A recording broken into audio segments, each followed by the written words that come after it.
बहुत सी बातें की। सुरेश साहब, मैं आपकी तरफ वापस आऊँगा।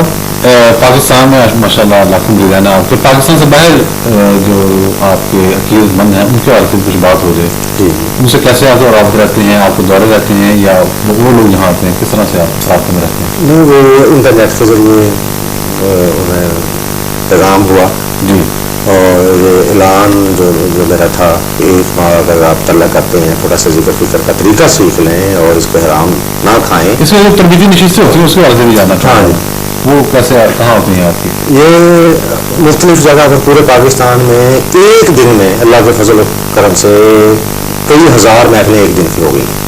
ये ऐसा फैलते ना हर इलाके में तकरीबन ये फैल गई। मसलन लाहौर है तो लाहौर में यहाँ मेरे ख्याल में 100 से ज़्यादा महाफिल हो रही हैं एक हफ्ते के अंदर। इसकी तंजीम कैसे है? मतलब एक में 100 साइमल्टेनियसली हो रही है एक ही वक्त में, तो वहाँ कौन साहब हैं जो तालीम दे रहे हैं?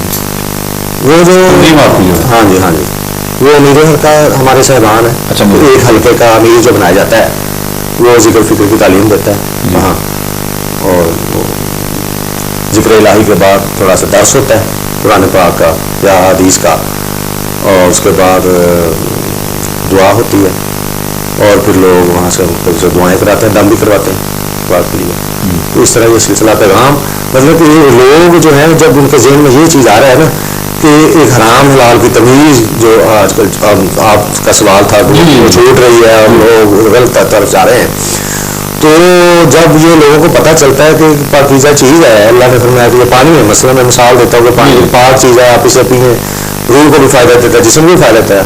नापाक जो हराम चीज़ है वो कहते किसे हराम है, निजी से पेशाब है या आप नाली का पानी डाले गंदा है, निजी से।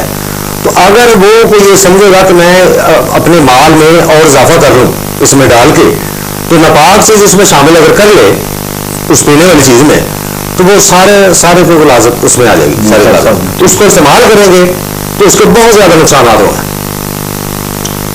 तो ये वाकई बहुत बड़ी खिदमत है जो आप सर अंजाम दे रहे हैं। अगर आप अपने मरीजों के अंदर अल्लाह और रसूल से मोहब्बत के साथ साथ रिज़्क़ हराम से नफरत पैदा कर, जो मोहब्बत इसीलिए भी होगी ना, जब जो मालिक अगर ये कहता है ये मैं इससे नाराज होता हूँ या उसकी आजाद से ना जा रहा है, ये अल्लाह का बंदा कर सोसाइटी में एक इनकलाब, ये इनकलाब आ रहा है अल्लाह के फजल से। इनकलाब का तरीक़ाकार है, उस पर भी यकीनन बात होनी चाहिए।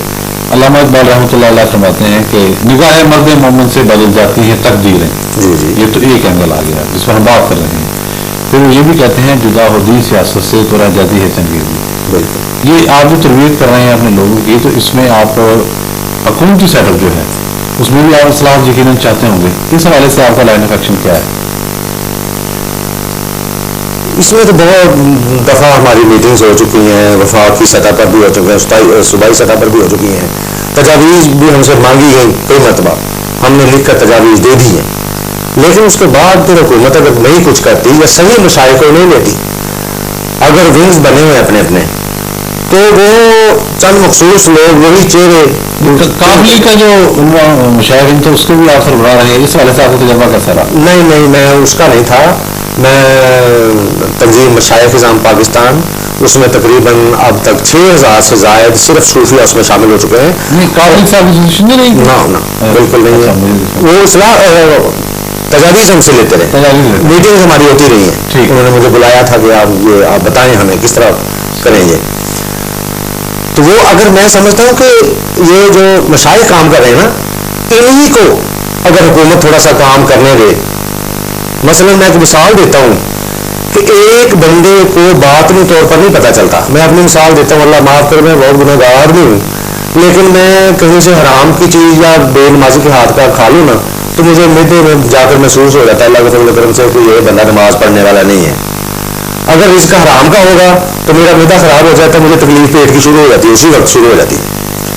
तो इतने साल की मेहनत को मैं ज़ाया होते नहीं देख सकता कि मैं इतने साल अल्लाह से माफ़ी मांग कर तौबा करके ज़ाहिर कर करके अमल कर करके, तो अल्लाह पाक ने मुझे कुछ वो जो कल्बी सुकून इत्मीनान हासिल किया है, वो कैफियत मेरी हो गई है, तो अब मेरा बातिन में भी है वो रिज़्क़ हराम एक लुकमा नहीं जाता, अगर जाता अगर चला जाता है कभी गफलत से, तो वो उसकी तकलीफ मुझे शुरू हो जाती है, मैं फिर तौबा करता हूँ, रोता हूँ, फिर जिक्र ज़्यादा करता हूँ, फिर वो उसकी माफ़ी होती है।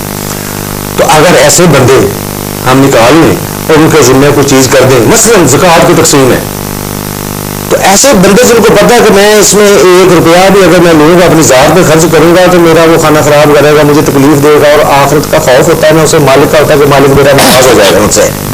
میں جس نے ہر چیز اپنی قربان کر دی ہو اپنے مالک کی رضا حاصل کرنے کے لیے، اللہ رسول کی رضا حاصل کرنے کے لیے، تو وہ یہ کب چاہے گا کہ میں تھوڑا سا یہ حرام اندر ڈالوں اور ساری اپنی آخرت کو برباد کر لوں. بالکل ٹھیک. یہی ہے کہ وہ خوف خدا رکھنے والے لوگ اور صحیح محبت کرنے والے لوگ، ان کے ہاتھ سے یہ چیزیں اگر کر دی جائیں، ان کو سپورٹ کر دی جائیں کہ یہ لوگوں کی مانتے ہیں، تو میں سمجھتا ہوں کہ پالیسیاں بھی بہت سی اچھی ہیں حکومت کی، لیکن وہ اس وجہ سے اس کو جب اگر عام آدمی کو اس کا فائدہ نہیں ہو رہا تو لوگ پھر وہ برا بھلا کہتے ہیں.